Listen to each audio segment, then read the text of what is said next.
Chapter 111. Failure, Part 1. The Dark Lord was laughing. From the empty air came the voice of the defense professor, laughing wildly. So high and terrible his laughter. It was Voldemort's laughter now, the Dark Lord's laughter, beyond all hiding or restraint. Harry's mind was disarrayed. His eyes kept staring at where Albus Dumbledore had been. There was a horror in him that was too huge for understanding or reflection. His mind kept trying to fall back through time and undo reality, but that wasn't a sort of magic that existed, and reality stayed the same. He had lost. He had lost Dumbledore. There were no takebacks, and that meant he had lost the war. And the Dark Lord went on laughing.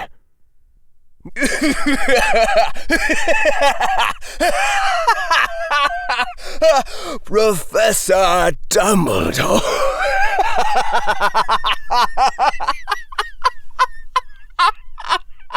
Professor Dumbledore, such a fitting end to our game.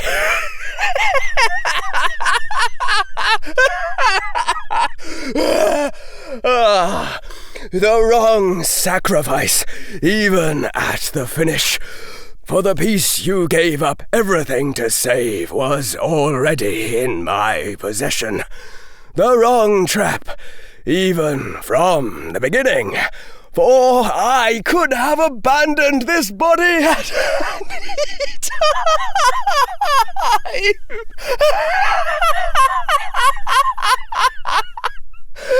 You never did learn cunning, you poor fool. You... A voice was coming from Harry's throat. You...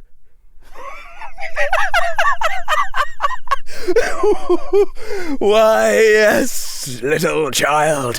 You were always along on this adventure as my hostage. It was your whole purpose in being here.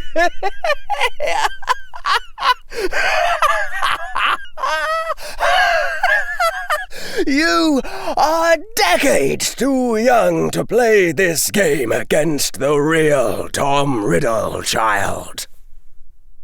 The Dark Lord drew back the hood of the cloak, his head becoming visible, and began to remove the rest of the cloak. And now, boy, you have helped me, yes, indeed. And so it is time to resurrect your girl-child friend to keep promise. The Dark Lord's smile was cold, cold indeed. I suppose you have doubts. Mark well, I could kill you this instant, for there is no longer a headmaster of Hogwarts to be informed of it. Doubt me all you wish, but remember that. The hand was once more holding the gun. Now, come along, foolish child. And they left. They went back out through the door into the potions room, the Dark Lord banishing the returned purple fire with a stroke of his wand. They went through the chamber where the boggart had been, and the chamber of ruined chess statues, and through the burned door of the chamber of keys. The Dark Lord floated up through the trapdoor, and Harry struggled up afterward through the spiral staircases of leaves, the tendrils of Devil's Snare twitching and then moving back as though afraid. The boy who lived was trying hard not to burst into tears, and his dark side buttons weren't helping. maybe because Voldemort had never known or dealt with guilt. They passed the huge three-headed Inferi, and at a whispered word from the Dark Lord, it collapsed over the trapdoor and became a corpse again. They passed Severus Snape standing guard, who told them both that he was guarding the door and that they must leave or he would deduct house points. The Dark Lord spoke the words, "Hayakuju without pausing in his stride, accompanied by a jab of his wand, and Severus staggered before he lifelessly drew himself up beside the door once more. "What?" Harry said as he followed. "What did you—" "Just fulfilling my obligation to my faithful servant. I shall not kill him, as I promised you." The Dark Lord laughed again. "The hostages," Harry said. It was hard to keep his voice steady. "The students, you said you'd stop whatever's going to kill them." "Yes, stop worrying. We'll do on our way out." "Out?" "We are leaving, child." The Dark Lord was still smiling. The bad feeling this raised was lost in a sea of other bad feelings. The Dark Lord was now consulting what he had called the Hogwarts map. The handwritten lines upon it seemed to move as they walked. Some part of Harry's mind that had been considering what to do if they ran into Aurors on patrol, whom the Dark Lord could kill, or obliviate in an instant, gave up that hope as well. They went down the grand staircase to the second floor, encountering no one. The Dark Lord made a turn Harry did not know, and went down another stair flight. As they descended past one floor and another, the windows stopped and torches began. They were in the Slytherin dungeons now. Ahead, the form of a person in Hogwarts robes appeared. The Dark Lord kept walking toward that person. Harry followed. A 6th or 7th year Slytherin was waiting by a section of wall that was set with an artistic carving of Salazar Slytherin wielding his wand against what looked like a giant covered in icicles. The witch made no comment at seeing Professor Quirrell walking upright, or seeing Harry in his company, or seeing the gun in the defense professor's hand. If her eyes were blank, Harry couldn't tell the difference. The Dark Lord reached into his robes, took out a knut, and flipped it to her. "Claudia Alicia Tabor, I command you thus. Take this knut into the spell circle I showed you beneath the Quidditch stands and put it in the center. Then obliviate yourself of the last 6 hours." "Yes, Lord," the witch said, bowing to him, and went on her way. "I thought," Harry said, "I thought you needed the stone to—" The Dark Lord was still smiling. He had never stopped smiling. "I did not say that in Parseltongue, child. All I said in Parseltongue was that I had set events in motion to kill students, events that I would stop if I obtained the stone. The rest was in human speech. I would also have stopped the blood-fought sacrifice if I had not obtained the stone, so long as I was not discovered and restrained.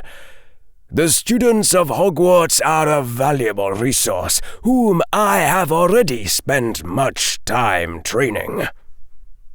Then the Dark Lord hissed to the wall, "Open!"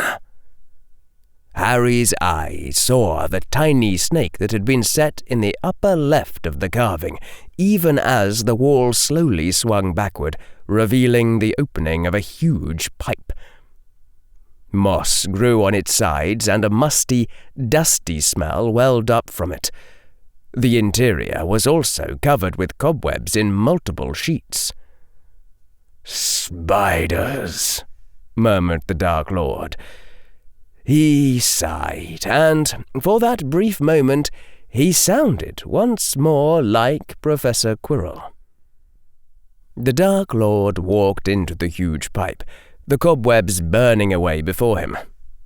Harry, not seeing any other better options, followed. The pipe branched in a Y shape, then branched again. The Dark Lord went left, then right. The pipe came to a solid metal wall.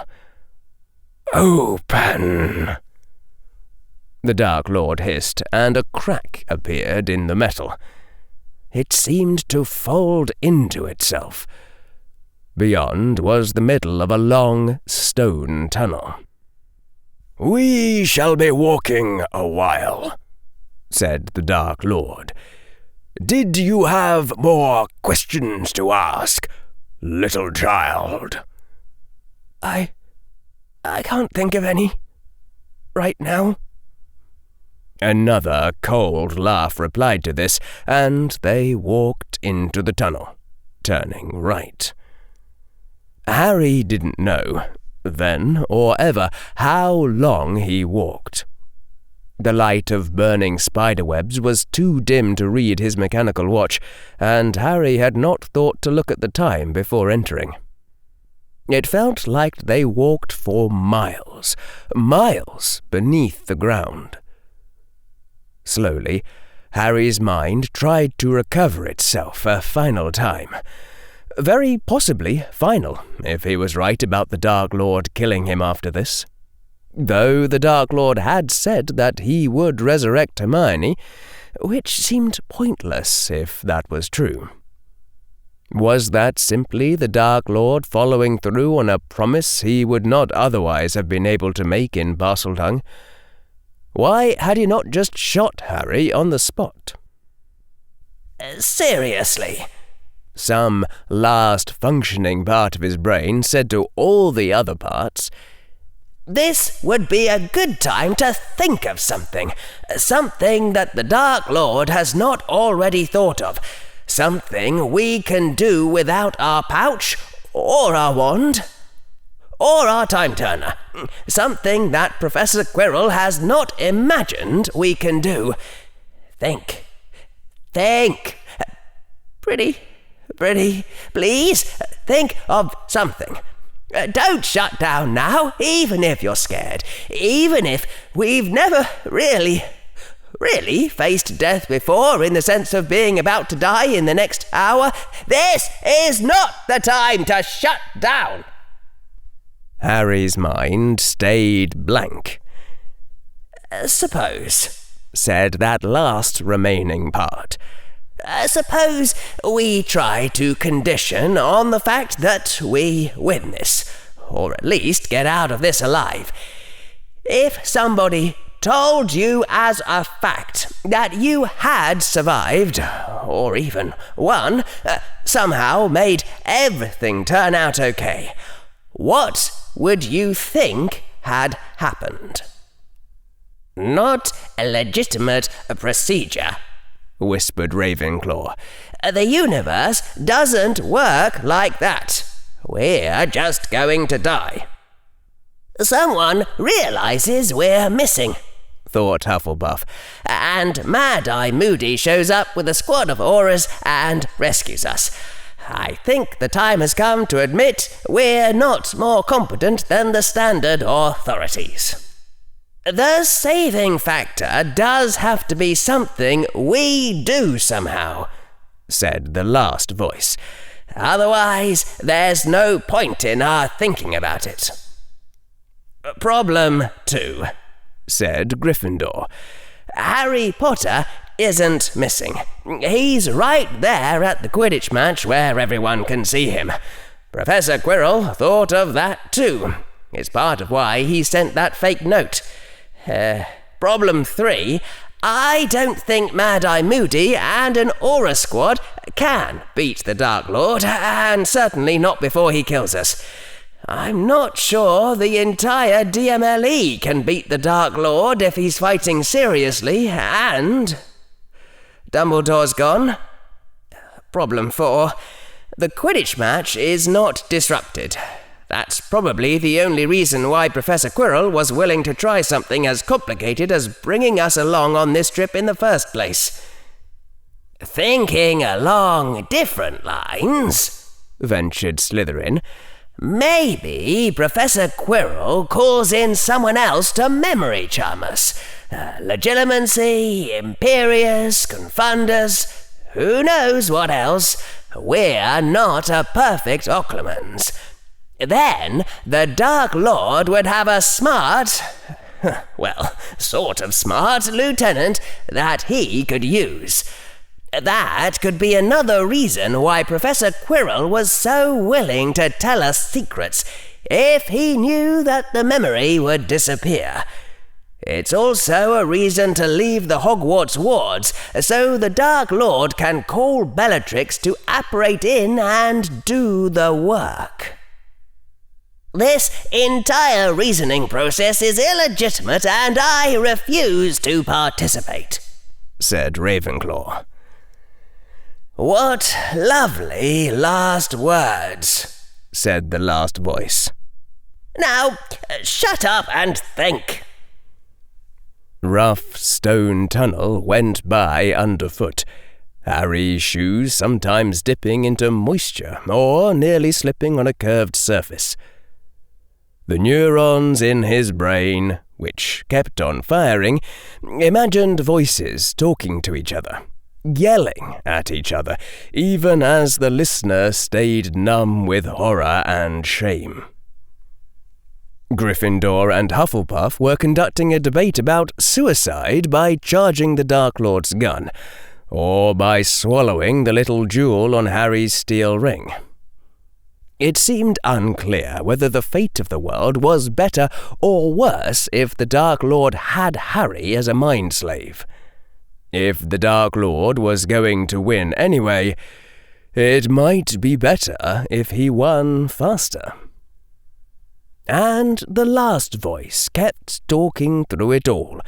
Even in the depths of failure, that last voice remained. What else did the Dark Lord always say in human speech and never in Parseltongue? Do we remember anything like that? Anything at all? It was all too distant in time. Too distant in time, even though it had all happened this very day. The Dark Lord had told him in Parseltongue just now that it was time to revive Hermione. And then he'd said other things, all in English. Harry could hardly remember for all that there'd just been spoken. Before then, there'd been the circle of concealment, when Professor Quirrell had hissed that the barrier would explode if touched, and the defense professor had said in English for Harry not to take off his cloak or try crossing the circle. Said in English that the resonance might strike Professor Quirrell afterwards, but Harry would be dead. Said in English that if Harry touched the magic and Professor Quirrell didn't remember how to halt the resonance, it would kill them both.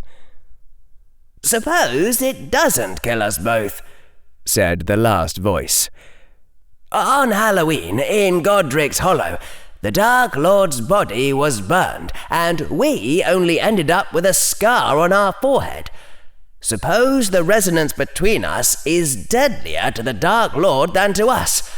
What if this entire time we've been able to kill the Dark Lord at any time, just by dashing forward and touching our hands to any part of his exposed skin? And then it makes our scar bleed again, but that's all. The sense of, stop, don't do that, is inherited from the Dark Lord's worst memory of his mistake in Godric's Hollow.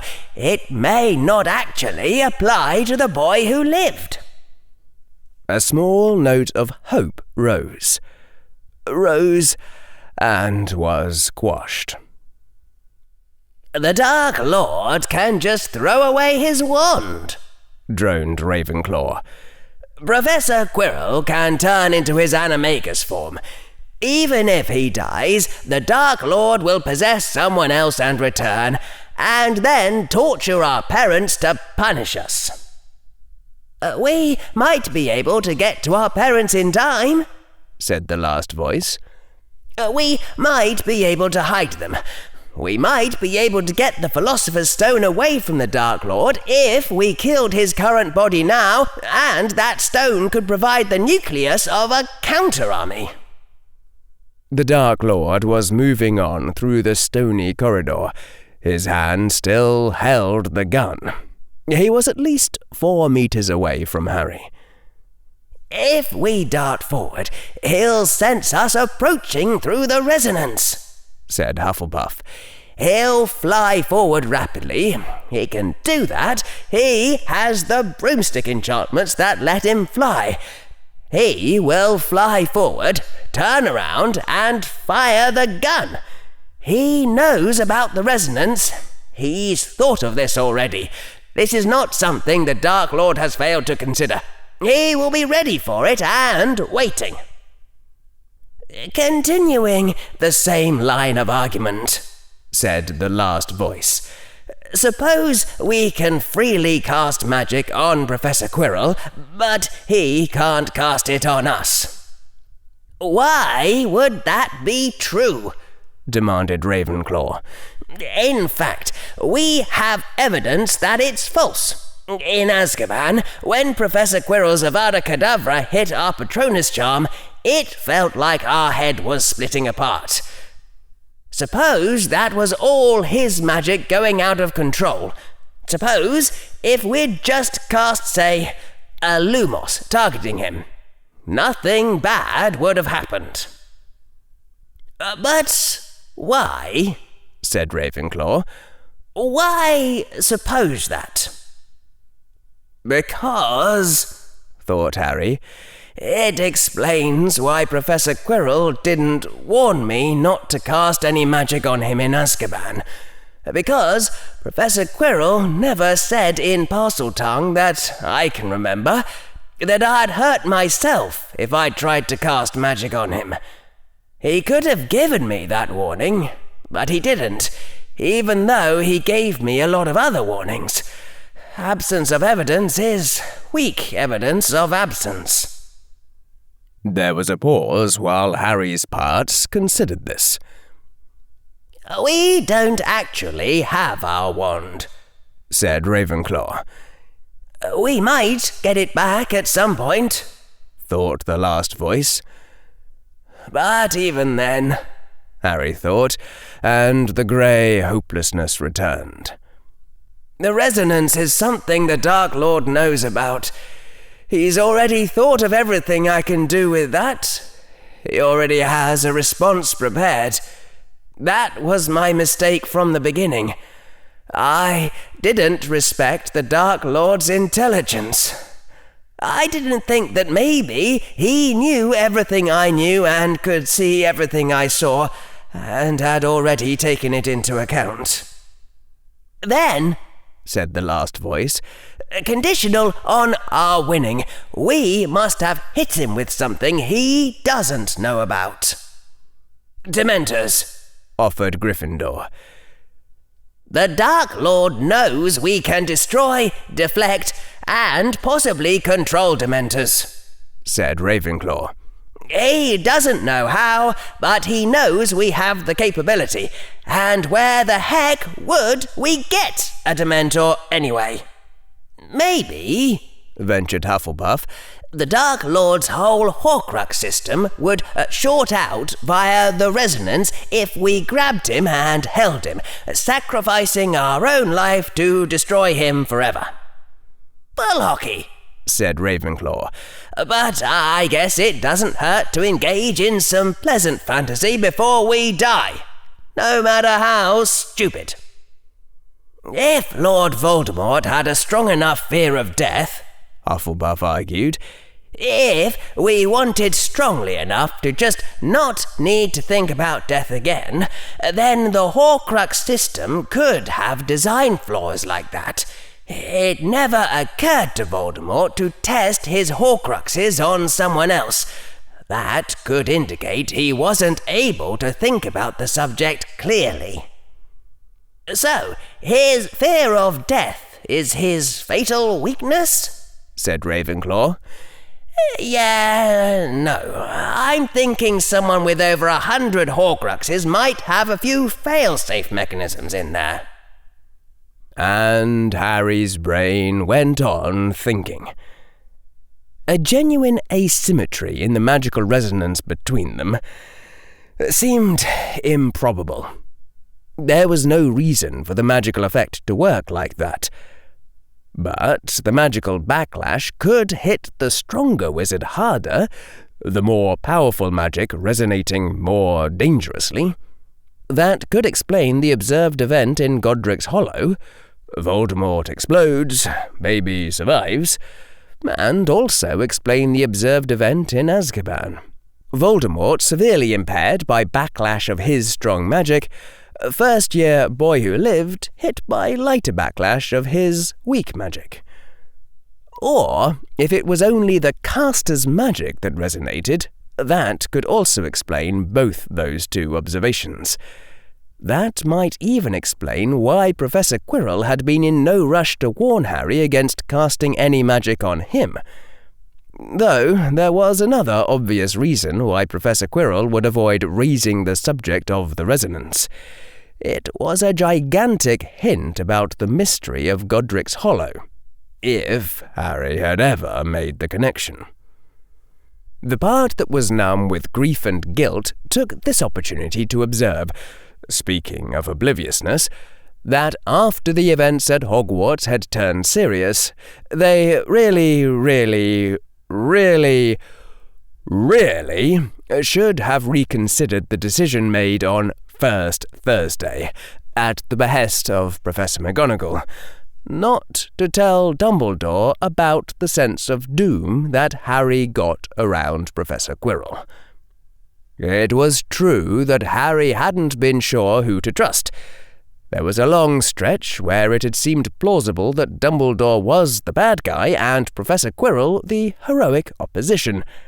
But Dumbledore would have realized. Dumbledore would have realized instantly. The wise old wizard with the true phoenix on his shoulder would have known, and Harry hadn't trusted him. Harry hadn't told him all the relevant facts, and the reason for this had been sheer neglect to reconsider a cached decision made 4 days into the start of the school year. It had been marked, "Something not to tell Dumbledore," and even after Azkaban, even after Hermione died, even after everything, Harry had simply forgot to promote the question to deliberation and reconsider the trade-off. Another wave of grief and shame washed over Harry, and for a time he walked on in the silence of the last voice, other voices being happy enough to fill the gap. After what was at least several miles and many grey thoughts, the stone tunnel ended. The Dark Lord climbed up stone steps, and Harry followed after.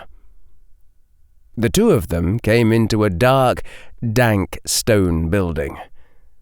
Dirty old stone doors swung open without being touched. Before them lay marble slabs, rising up from bare ground. Upon them, names and dates. The tombstones were scattered in nothing like neat rows, and the rest of the graveyard ran wild.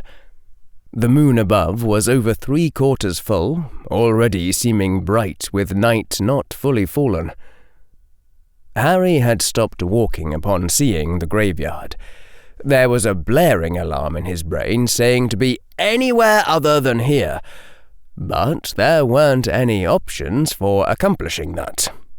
So that alarm cried unanswered, even as behind Harry the stone doors of the mausoleum swung shut again and sealed themselves. The Dark Lord came into the centre of the scattered graveyard.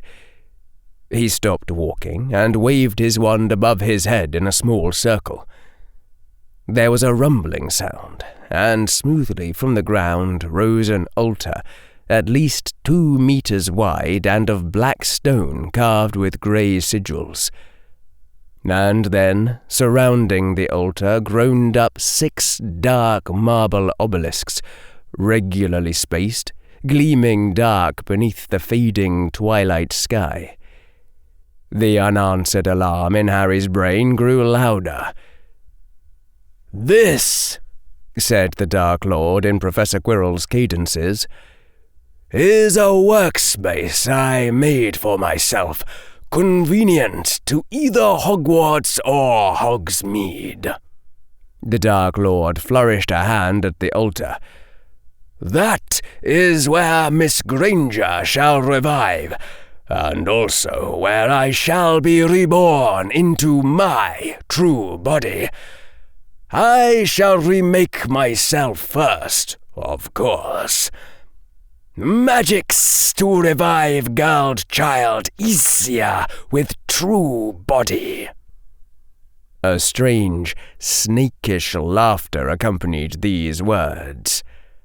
"Rest assured that though some aspect of girl-child's resurrection shall be what others consider dark, girl-child will not be harmed or made ugly by it, shall still look like herself, mine shall be her own, nor shall I or mine harm her after." Harry's tongue was dry and his mind was having trouble functioning. "Please, Professor, would you say in Parseltongue, what is your real purpose in resurrecting Miss Granger?" "To restore to you, girl-child friends, counsel and restraint, to make sure she is part of the world for you to care about. That boy is truly the greater part of the reason I am doing this deed." Again, snakish laughter accompanied these words, conveying sardonic awareness of some vast irony. A small spark of hope kindled inside Harry, alongside the much greater note of confusion, and the fear that a perfect occlumency could indeed lie in Parseltongue. Harry didn't understand why the Dark Lord was doing this, if the next step was just to kill the boy who lived, or enslave him. Maybe he'd just never understood Professor Quirrell at all. Maybe, somehow, Harry's model of Tom Riddle was just that wrong. Maybe the boy who lived would be obliviated of the last day and dropped off somewhere with a confused Hermione Granger while Lord Voldemort went on to conquer the world. Hope flared up in Harry, but it was a confused hope that didn't make any sense. It didn't square with the Dark Lord who had mocked Dumbledore and laughed at his defeat. Harry couldn't come up with any consistent account of Professor Quirrell's motives that allowed for something like that. "I do not know what is meant to happen next." The Dark Lord had moved forward to the altar. He knelt there and seemed to reach deep into the stone of the altar itself, drawing forth a vial of liquid that looked black in the fading twilight. When the Dark Lord spoke again, his voice was clipped and precise. "Blood, blood, blood, so wisely hidden," said the Dark Lord. And the obelisks surrounding the altar began to speak, voices like a chanting chorus coming from the motionless stones, cadences older than Latin.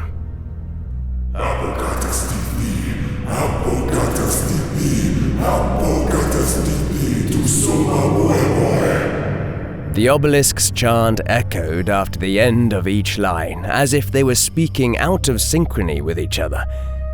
The blood was poured from the vial, and it seemed to catch and hang over the altar, slowly expanding through the air, taking on a shape.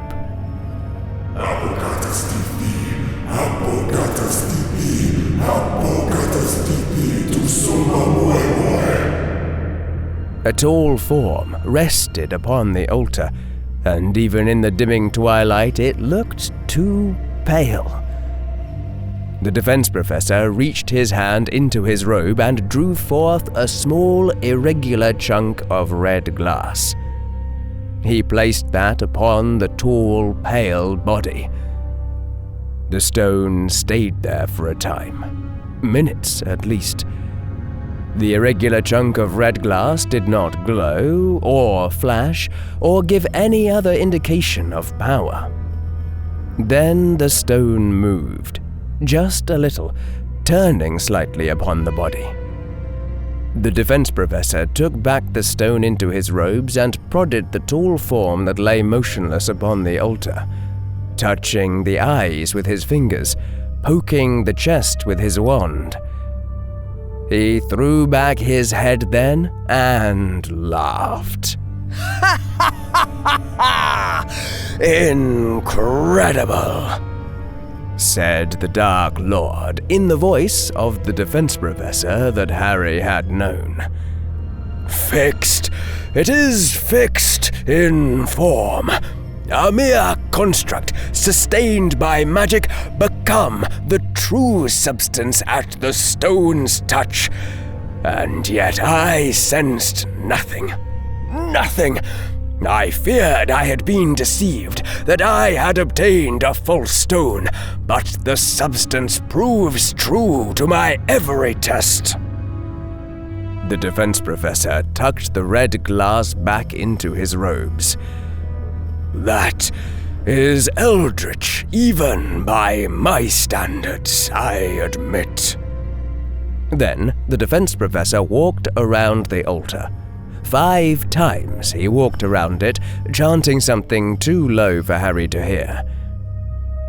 The Dark Lord placed his wand in the hand of the figure lying on the altar. He placed his hands, both of them, over the body's forehead. The Dark Lord spoke. "Fal tor pan." Without any warning, there was a flash like lightning that lit up the entire graveyard, and Harry staggered back a step, his hands involuntarily going to his forehead. It felt as if he had been shot there, or a wasp stung him upon his scar. The defense professor collapsed, and the too tall figure sat up upon the altar. It swung around smoothly and stood tall upon the ground, at least a head higher than a normal man. The form's limbs were lean and pale, little muscled but giving an impression of terrible strength. Harry took another staggering step back, his hand still clasped to his scar. Though the distance between them was wide, Harry felt a sense of terrifying apprehension in the air, as though the sense of doom had always been out of focus and had now clarified, concentrated into a physical pain in the scar on Harry's forehead. Was that what Voldemort was supposed to look like? The nose looked like... It looked like it had malfunctioned during the resurrection process.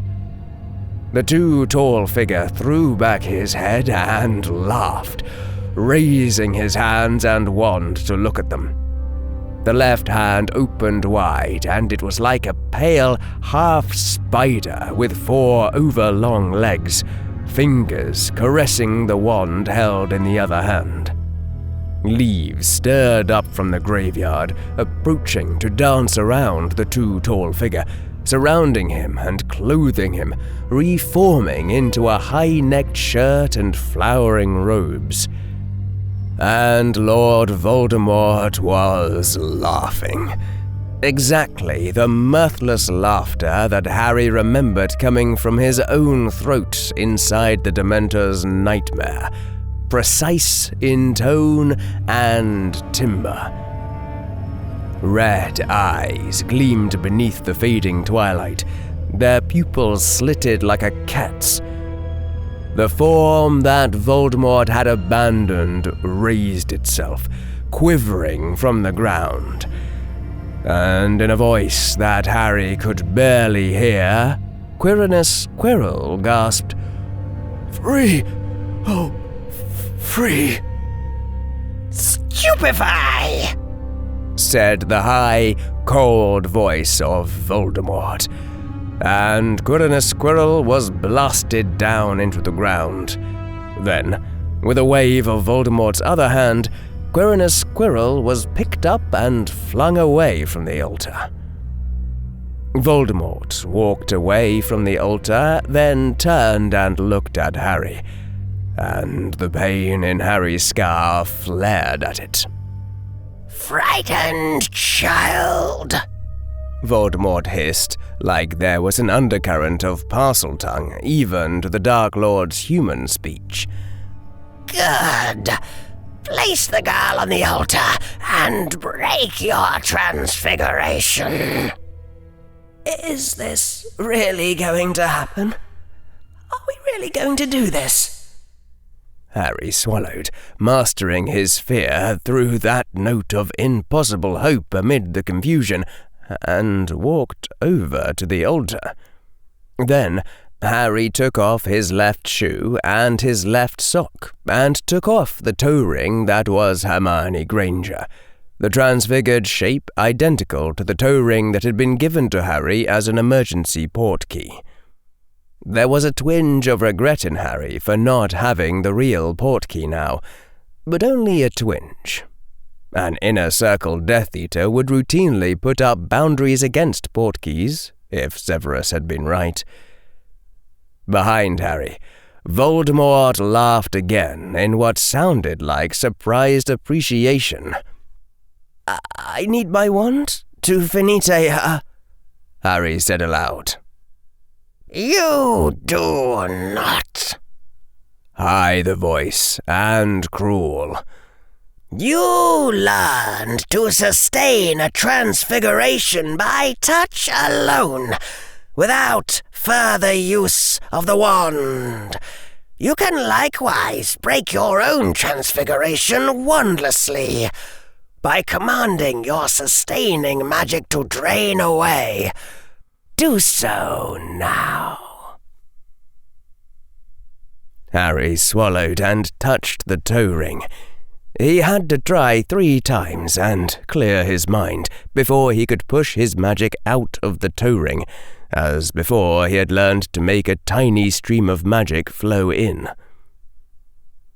The breaking of the spell went much more slowly that way than with a Finite Incantatem, almost like the sped-up reverse of watching something being transfigured. The toe ring distorted, flowing together, expanding. Colors changed. Textures changed. 2/3 of a dead girl lay strewn across the altar, on her side, with one arm falling off the altar's edge, the position in which the reversion had chanced to place her. No blood flowed now from the chewed stumps of her thighs. The dead girl wore Hermione Granger's face, but twisted and pale. It was as Harry had seen before in the hospital's back room. The image burned into his brain during 30 long minutes of transfiguration, the image he had reproduced during 4 even longer hours to transfigure the decoy. The dead girl was naked, for her clothes were not part of her and had not been transfigured. The sight brought back flashbacks of the hours spent in the infirmary room, of the nightmares afterward, all of which Harry suppressed. "Go back," said Voldemort's high voice. "This is my work now." Harry swallowed and retreated from the altar to the mouth of the long corridor where he had stood before. "Her body should be around 5 Celsius. I called her so there wouldn't be brain damage." Harry's own voice was wavering in pitch. "Is he really going to do this? Really?" There had to be a catch, and Harry just couldn't see it. Voldemort had said that neither he nor any of his would harm Hermione, that her body and mind would be her own. Why? Voldemort walked forth to the altar once more, orienting the body before him with a wave of his hand to lie straight across the altar. The Dark Lord spoke with high, monotone precision. "Flesh, flesh, flesh, so wisely hidden." The obelisks began chanting once more.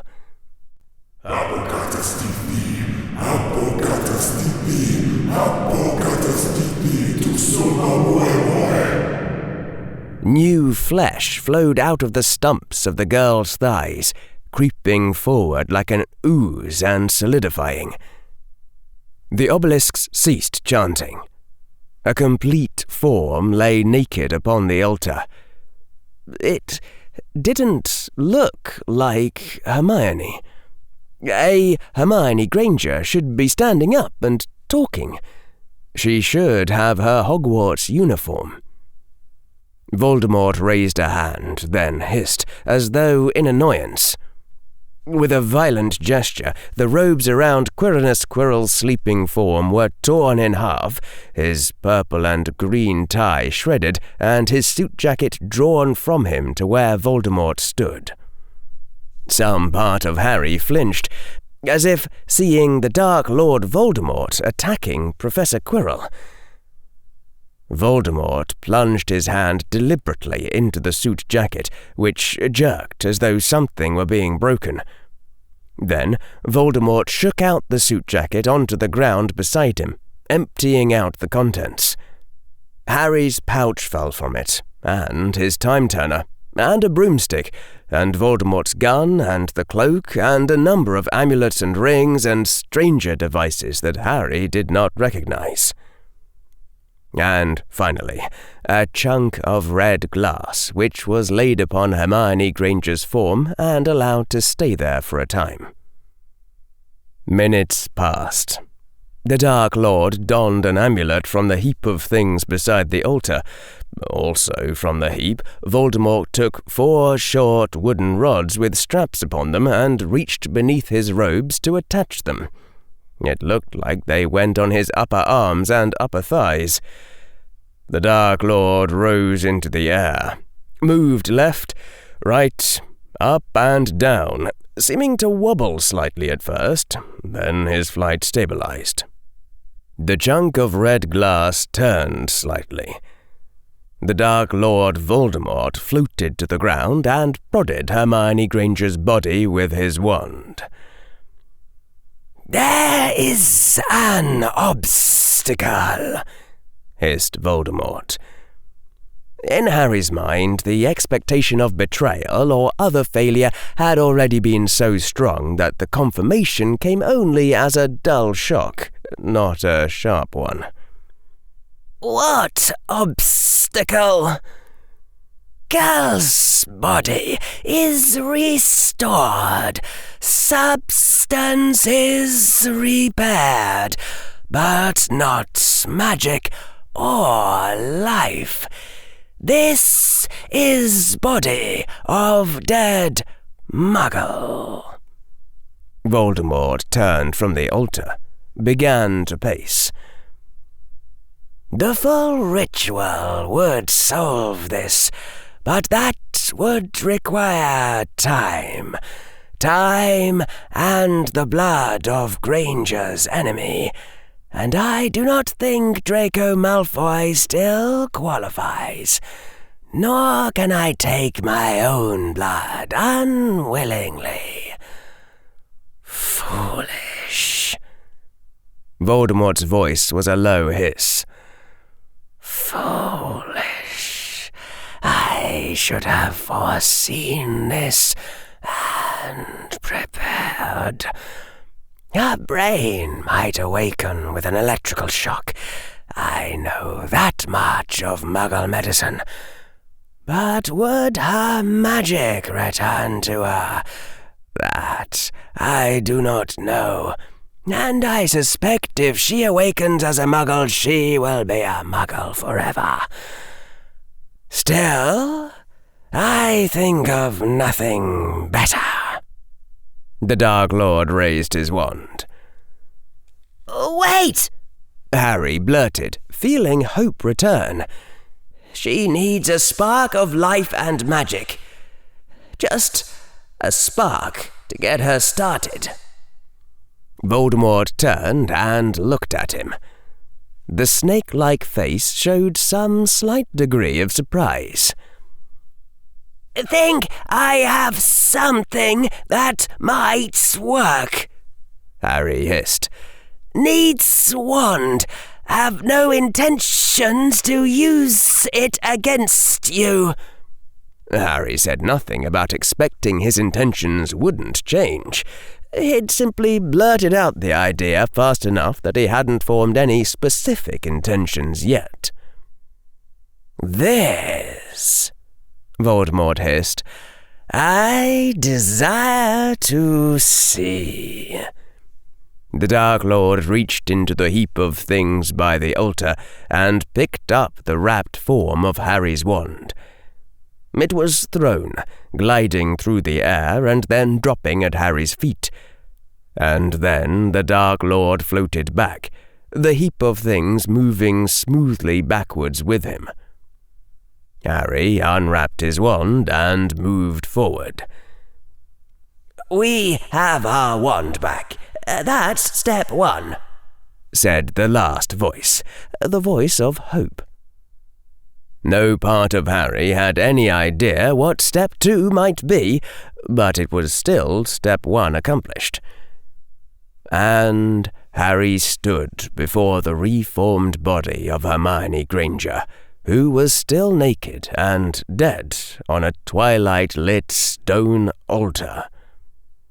Lord Voldemort, Harry said, I beg you, please give her some clothes. It might help me do this. Granted, hissed Voldemort. The pain in Harry's scar flared as the naked girl's body lifted into the air, then flared again as dead leaves danced around her and she was clothed in the seeming of a Hogwarts uniform, though the trim was red instead of blue. Hermione Granger's hands folded over her chest. Her legs straightened and her body drifted back down. Harry looked at her, focused on her now that she looked human again. She looks like she's sleeping, not dead. It took a conscious effort to look for breathing, fail to see it, and make the deduction. So far as naked perception was concerned, Hermione might as well be alive right now. That Hermione Granger would not approve of this situation, taken as a whole, seemed beyond question. But it didn't mean that she would rather stay dead than be alive. Other things being equal, though they might not be. Because you wish to live. Because my best guess is that you would wish to live.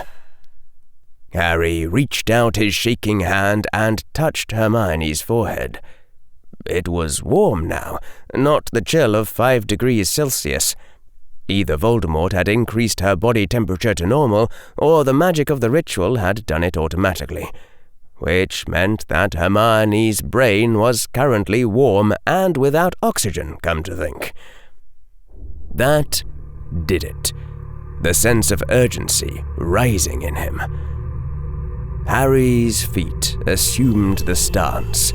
His wand swung up to point at Hermione Granger's dead body. The only thing wrong with Hermione's body was that it was dead. Everything else about the body was right. Only one thing needed to change. You don't belong here, Death. Expecto! Harry shouted, feeling the magic and the life rise up into the Patronus charm that was fueled by both. Patronum! The girl in the Hogwarts uniform was surrounded by a blazing aura of silver fire as the Patronus was born inside her. Harry staggered as he felt a dip, a bite. Intuition, or Tom Riddle's memory, told Harry that the life and magic that had just flowed into Hermione would never return to him. Either one. It hadn't been all his life or all his magic, not by a long shot. There hadn't been time to expend that much. But whatever he had just expended was gone forever. And Hermione Granger was breathing, just like she was sleeping. Rhythmic inhalations and exhalations. The twilight sky had dimmed further, and Harry could not see if color was returning to her. But it should have been. It certainly should have been. She looked to be sleeping peacefully, and it wasn't because being dead looked like sleeping. It was because she was asleep, and her body was fine, and nothing was hurting her while she slept. Some part of Harry that had somehow managed not to speak up earlier quietly pointed out that they were still in a graveyard. The recently victorious Lord Voldemort was still in control of the situation, and that his guess about Hermione wanting to be alive was just a guess. Harry was still smiling as he lowered his wand. The celebratory fireworks going off inside his mind were restrained. Harry wasn't screaming and running around in little circles like Professor Flitwick, but that,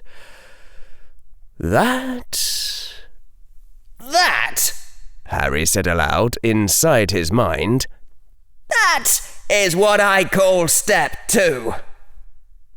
Interesting, said the cold, high voice. Your Patronus draws upon your life as well as your magic. I guessed that much, for it was too powerful for a first year to fuel with magic alone. And yet there must be more to the puzzle, since not just any life-fueled spell would have done. Was your happy thought the image of her returning to life? Was that all it took? Lord Voldemort was again toying with his wand, a dark interest in those red-slitted eyes. I suspect I will feel quite stupid when I finally comprehend that spell. Someday, in my eternity. Now step away from the girl. There is more work I intend to do to give her best chance of continued life. Harry stepped back reluctantly, the sense of tension starting to return to him. He almost tripped over one haphazard grave marker as the Dark Lord continued to walk forward. Standing before the altar, the Dark Lord laid one finger upon Hermione Granger's forehead. Then the Dark Lord tapped his finger upon Hermione Granger's forehead and said in a voice so low Harry almost didn't hear, "Requiescus." Voldemort waved his hand at an obelisk which began to rotate, turning itself to lay flat upon the ground, pointing outward. "Fascinating indeed," Voldemort hissed. "She is alive and magical, and not another Tom Riddle as I feared you might have made her." He'd put his wand away into the back belt of his trousers. He did not want to remind Voldemort that he still had the wand on him. "What are you doing to her now?" Another obelisk turned, lay flat upon the ground. "There is old, lost ritual to sacrifice magical creature, transfer magical nature to subject. Limitations are great. Transfer is temporary, only few hours. Subject sometimes dies when transfer wears off, but stone will make permanent." 4 obelisks lay flat upon the ground, evenly spaced. The other 2 obelisks had been floated away. Voldemort began to reach into his own mouth, checked himself, hissed with annoyance again. He gestured at the sleeping mouth of Quirinus Quirrell, and from Quirrell's mouth floated up 2 teeth, almost invisible in the falling night. One of these went to the pile of items, the other floated to before the altar. Moments later, Harry cried out and took a step back.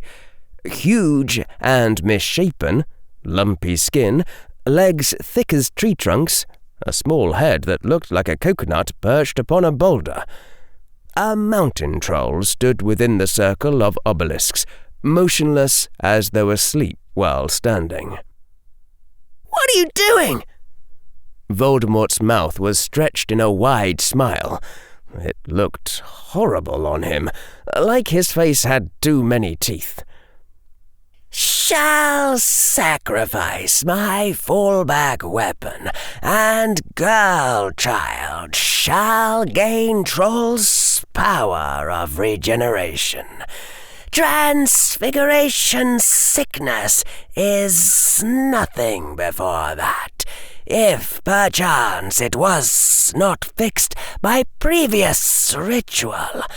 And no knife shall slay girl child, nor cutting curse, nor sickness take her." Why are you doing this?" Harry's voice shook. "Have not the tiniest intention of letting girl child die again, after going to such lengths to resurrect her." Harry swallowed. "I'm very confused." Was Voldemort practicing being nice? This hypothesis did not seem like a sufficient explanation.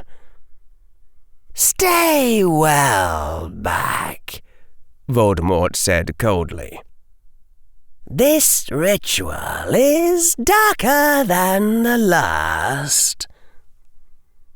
The Dark Lord began a new chant, softer syllables that seemed to seethe through the air like living things, and Harry, feeling a new surge of apprehension, stepped backwards. Then Harry cried aloud as pain flared again within his scar.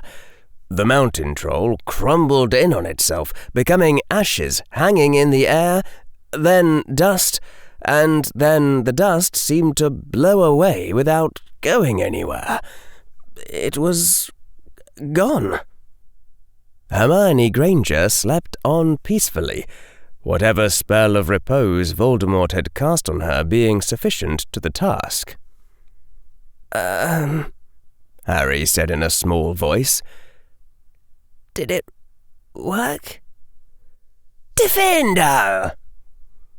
Harry stepped forward with a choked yell and then halted, both as the stupidity of his motion caught up with him and as the sudden cut that the severing charm had opened on Hermione's leg closed almost as quickly as it had been made. In seconds, there was only a light stain of blood on the surrounding flesh. The stone was laid again on Hermione, and after a time it turned. Voldemort laughed once more as he passed his hands over her. Marvelous! Then another tiny tooth was floating within the circle of obelisks, and an instant later a unicorn stood where the troll had stood before, eyes dull and head lowered. What? Harry said. Why a unicorn? Power of unicorn's blood to preserve life makes excellent combination with troll's healing. Only fiend fire and killing curse shall girl child fear from this day. Besides, had spare unicorn left over, might as well use. Unicorn's blood has side effects. That is only when power of unicorn's blood is stolen by another. This spell will make power of unicorn belong inside girl child, as if she was always born that way. The grim chant and its seething words began again.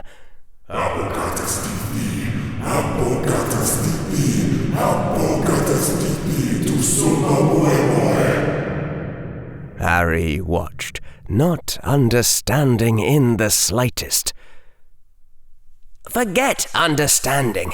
What am I seeing? I'm seeing the Dark Lord Voldemort going to enormous lengths to resurrect Hermione Granger and keep her alive. It's like he thinks that his own life depends on Hermione Granger being alive somehow. The confused parts of Harry looked around for a procedure to follow. Make a prediction based on your best current hypothesis, was the first thought that came to mind, but it didn't seem to lead anywhere. The plot of the story wasn't going how it ought to after the villain had won.